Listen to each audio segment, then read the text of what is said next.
धन्यवाद अध्यक्ष जी।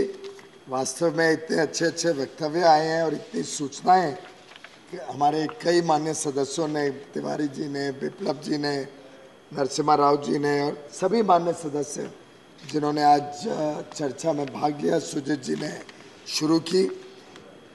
लेकिन मैं सबसे पहले तो सभी 10 के 10 जो हमारे राज्यसभा के मान्य सदस्य इस कमेटी में थे, वास्तव में तो सभी 31 ने बहुत बढ़िया काम किया, पर चूंकि अभी मैं राज्यसभा में हूँ, माननीय घनश्याम तिवारी जी, माननीय जीवीएल नरसिम्हा राव जी, माननीय महेश जेठमलानी जी, माननीय राधा मोहन दास अग्रवाल जी, विवेक तनखा जी, सुखेंद्र शेखर रे जी, कानीमोजी एनवीएन सोमू, डॉक्टर श्री नारायण दास गुप्ता जी, श्री सुजीत कुमार जी और श्री मस्तान राव बीड़ा जी, सभी का कंट्रीब्यूशन तहे दिल से एक्नॉलेज करना चाहता हूँ। बहुत ही लाजवाब, मैंने अपने जीवन में इतने अच्छी रिपोर्ट और इतने अच्छे सुझाव कम ही देखे।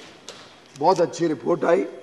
इसमें लगभग सभी का एक सार मुझे दिखा कि ये काम आगे भी चलते रहना चाहिए, राज्यों को भी इस काम में जोड़ के, और राज्यों ने भी इसमें और पहल करनी चाहिए।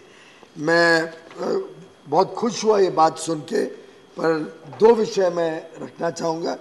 एक तो इस कमेटी ने बहुत अच्छा सुझाव हमें ये भी दिया कि हम एक कमेटी बनाए, एक वर्किंग ग्रुप बनाए जो इस काम को आगे चलाते रहे। जो काम ये डिक्रिमिनलाइजेशन का शुरू है, आप सुजीत जी, आप और घनश्याम जी, नरसिम्हा राव, बीड़ा जी, सब लोग उसमें थे।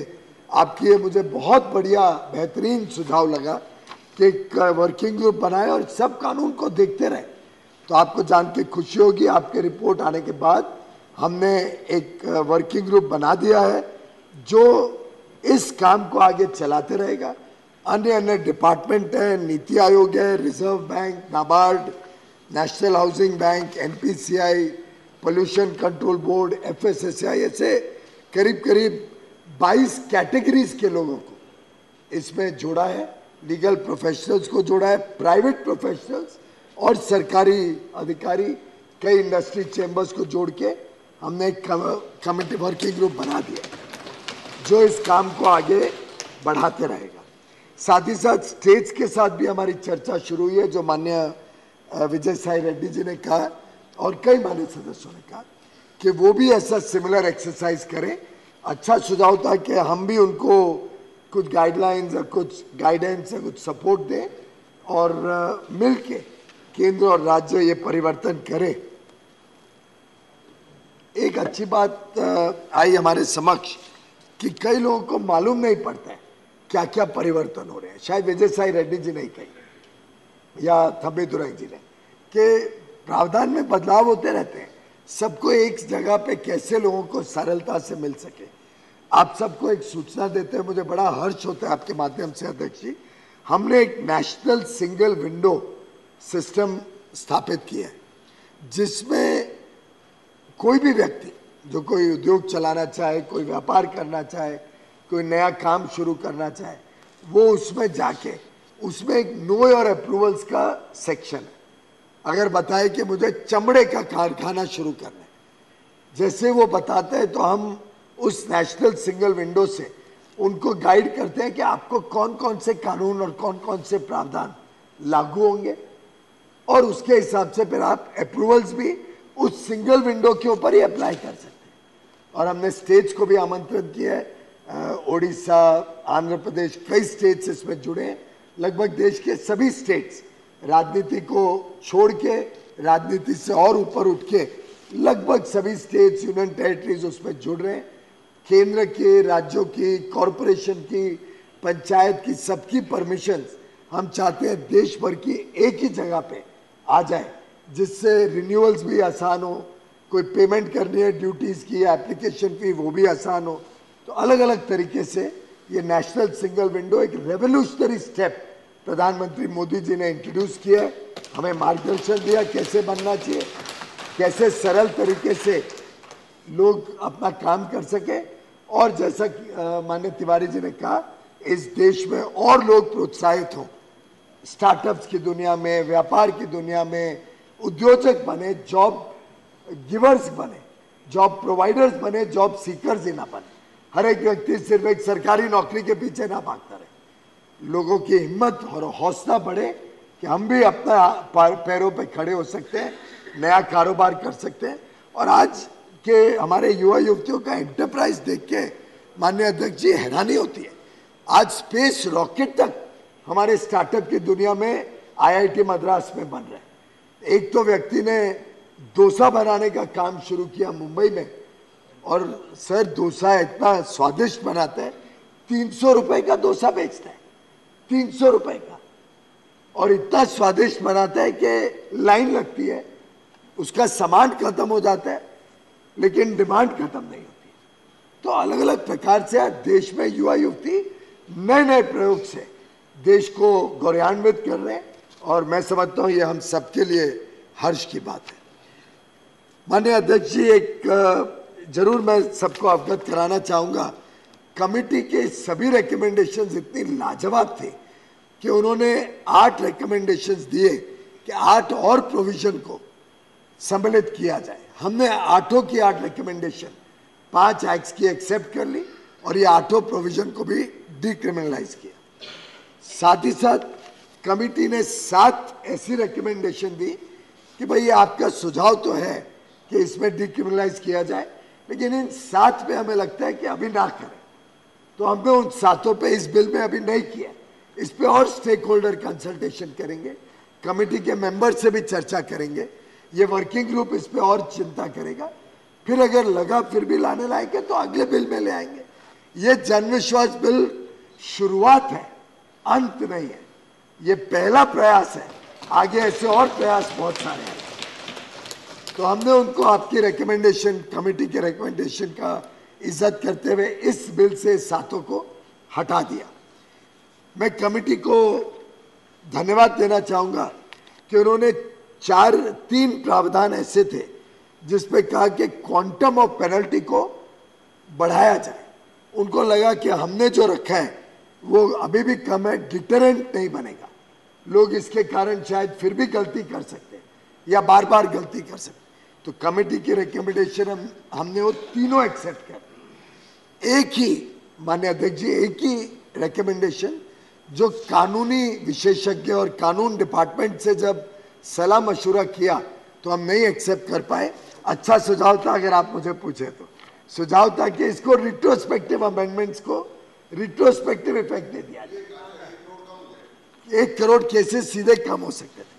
उनका सुझाव था ये सभी को अगर रिट्रोस्पेक्टिव अमेंडमेंट दे दें, पर साथ में देखिए कमेटी कितनी सूझबूझ से काम कर रही थी। लिखा था गवर्नमेंट में look into the legalities and other consequences of giving retrospective effect, and if feasible retrospective effect may be given to the proposed amendments।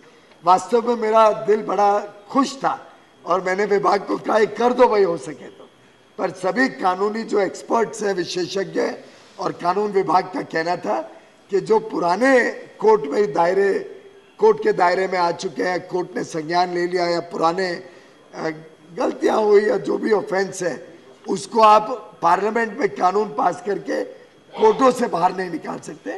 पर अब जब हमने कानून पास कर दिया, मेरा विश्वास है और मुझे पूरा सम्मान के साथ मैं कह सकता हूं कि हमारे जो बहुत ही सम्माननीय जज होते हैं वो देखते हुए कि अब ये सब कानून में बदलाव होने से इनको डिक्रिमिनलाइज कर दिया गया है, तो शायद वो जो 1 करोड़ ऐसे केस हैं जो इसके दायरे से बच सकते थे, शायद कोर्ट ही इसका संज्ञान लेते हुए उनको जल्दी निपटा देगा, ऐसा मैं उम्मीद करता हूं।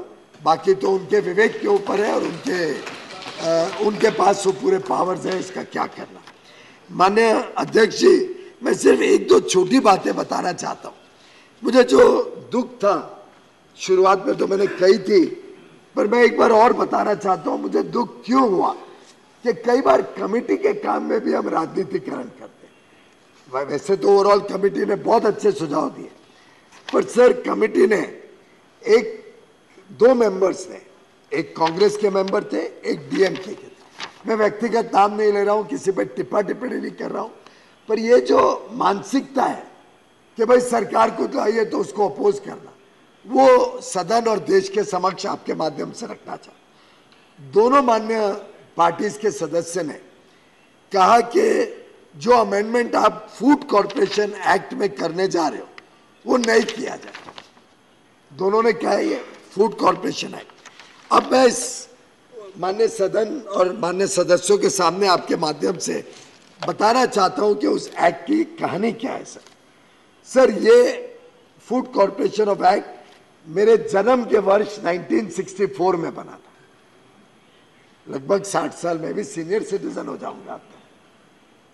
ये 64 के एक्ट में एक प्रावधान है सेक्शन 41 जो कहता है कि 6 महीने की सजा होगी अगर कोई व्यक्ति फूड कॉरपोरेशन ऑफ इंडिया का नाम बिना उसकी अनुमति के लेता है। बस इतना ही है। अगर कोई व्यक्ति एफसीआई का नाम उनके अनुमति के बगैर किधर भी लेता है तो 6 महीने की सजा। 60 साल या 59 सालों में आज तक इस प्रावधान का एक भी बार इस्तेमाल नहीं हुआ, एक भी बार इस्तेमाल नहीं। और हमारे माननीय सदस्य कह रहे हैं कि इसको डिक्रिमिनलाइज नहीं करना चाहिए। मैंने सिर्फ एक उदाहरण इससे दिया कि मैं चाहूंगा कि जब कमेटी में हम लगभग राजनीति से कभी प्रेरित नहीं होते हैं, कमेटी में काम करते। मैं भी कमेटी में रहा हूं विपक्ष के नाते। हमने ऑलवेज कंस्ट्रक्टिव सजेशन थे और कई ऑफ कोर्स विपक्ष के कई सदस्य थे, बहुत अच्छे सुझाव कई विपक्ष के सदस्यों ने भी दिए, दोनों तरफ ट्रेजरी बेंच विपक्ष दोनों ने दिए। लेकिन इस प्रकार का जब मानसिकता दिखती है तो अवश्य दुख होता है।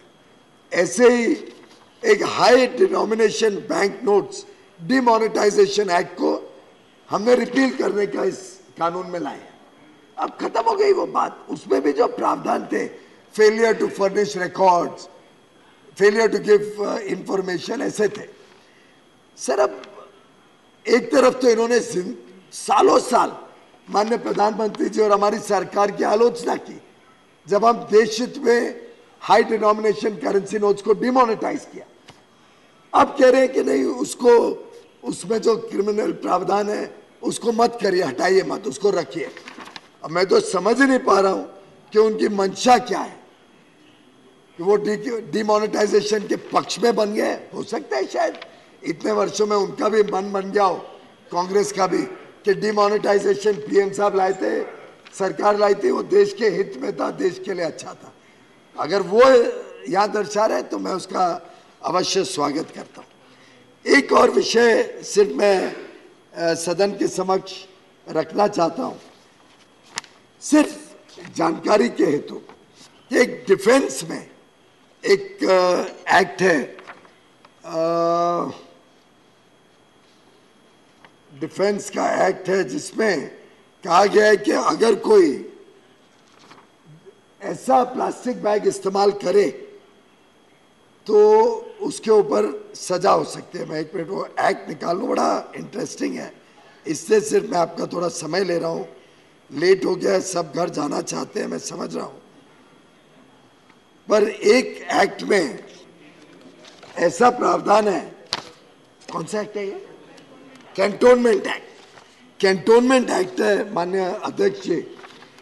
कैंटोनमेंट एक्ट में लिखा है कि अगर कोई व्यक्ति uses of material of non biodegradable nature including polythene bag का इस्तेमाल करता है, और उसके साथ एक दो और छोटी चीजें, रेजिग्नेशन विदाउट परमिशन या एब्सेंस फ्रॉम ड्यूटी बाय सफाई कर्मचारी। अब कोई बीमार हो गया तो पहले बीमारी का इलाज करेगा कि कैंटोनमेंट बोर्ड को देगा कि मैं आज नहीं आ सकता हूं काम। ऐसे छोटे प्रावधान हमने डिक्रिमिनलाइज किए।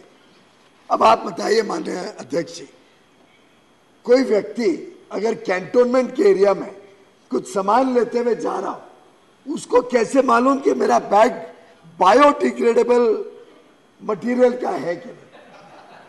अब संभव है क्या? अब हम उसको डिक्रिमिनलाइज करते हैं तो कुछ माननीय सदस्यों को उसमें भी दिक्कत लगती है।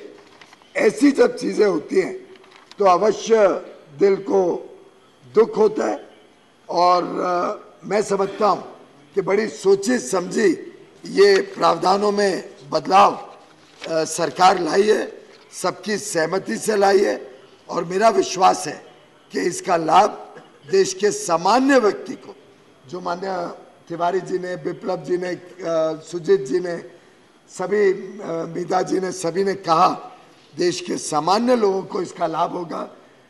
अंत में मैं मेरे खुद का एक अनुभव बोल के अपने बात को विराम दूंगा। सर, मैं जब 17 वर्ष का था तब मैंने एक छोटी फैक्ट्री लगाने का काम शुरू किया। ये 1980 का दशक था। तब एक ऐसी सरकार थी जिसको 400 से अधिक सांसद चुन के देश की जनता ने भेजा था। मैं कॉलेज का विद्यार्थी था। बड़े उत्साह से एक युवा प्रधानमंत्री ने बड़ी बड़ी बातें की थी।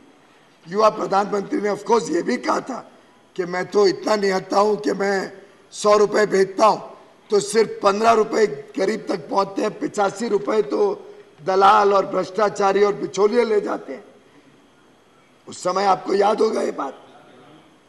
तब मैंने साहस किया कि अगर युवा प्रधानमंत्री कह रहा है कि मैं कुछ अच्छा करने जाने वाला हूं देश के लिए, तो मैंने भी एक छोटी 19,80,000 रुपए की 19,80,000 रुपए की फैक्ट्री लगाई थी, छोटी सी। ये अलग बात है कि उसके लिए 2,930 वर्ग मीटर 2930 स्क्वायर मीटर जमीन खरीदने के लिए मुझे उस समय की कांग्रेस की महाराष्ट्र सरकार चल रही थी, MIDC जो महाराष्ट्र इंडस्ट्रियल डेवलपमेंट कॉर्पोरेशन 82-83 में काम करता था। सर, 2,930 स्क्वायर मीटर की जमीन खरीदने के लिए 93 या 94 टाइम्स मुझे MIDC के ऑफिस के धक्के खाने पड़े। 93 या 94, मैं भी भूल रहा हूं, उम्र हो गई है ना मेरी। 93-94 टाइम्स 17-18 साल के आयु में मैंने धक्के खाए थे एक छोटी सी जमीन के टुकड़े के लिए। और उसी समय का मुझे यह भी याद है, मुझे पता भी नहीं था कि कोई कलेक्शन और स्टैटिस्टिक्स एक्ट होता है। 3-4 साल तक वो स्टैटिस्टिक्स नहीं भरे थे। तो मुझे याद है जो मेरा हैरेसमेंट हुआ था उस समय, जिस प्रकार से मुझे तंग किया गया था, जिस प्रकार से बार बार वो कलेक्शन और स्टैटिस्टिक्स एक्ट के अंतर्गत अधिकारी आते थे, टॉन्ट करते थे कि आपने स्टैटिस्टिक्स तो दिया नहीं है, अब ये स्टैटिस्टिक्स नहीं देने का तो हमारे पास कोई पर्याय नहीं है, आपको तो अब जेल जाना पड़ेगा। और आप सोचिए छोटी आयु में जेल का डर कितना होता हो।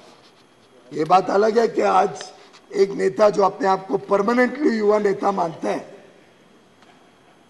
वो एक पूरे समाज का इंसल्ट कर देते हैं, लेकिन एक छोटी माफी मांगने में उनको ऐंठ आती है।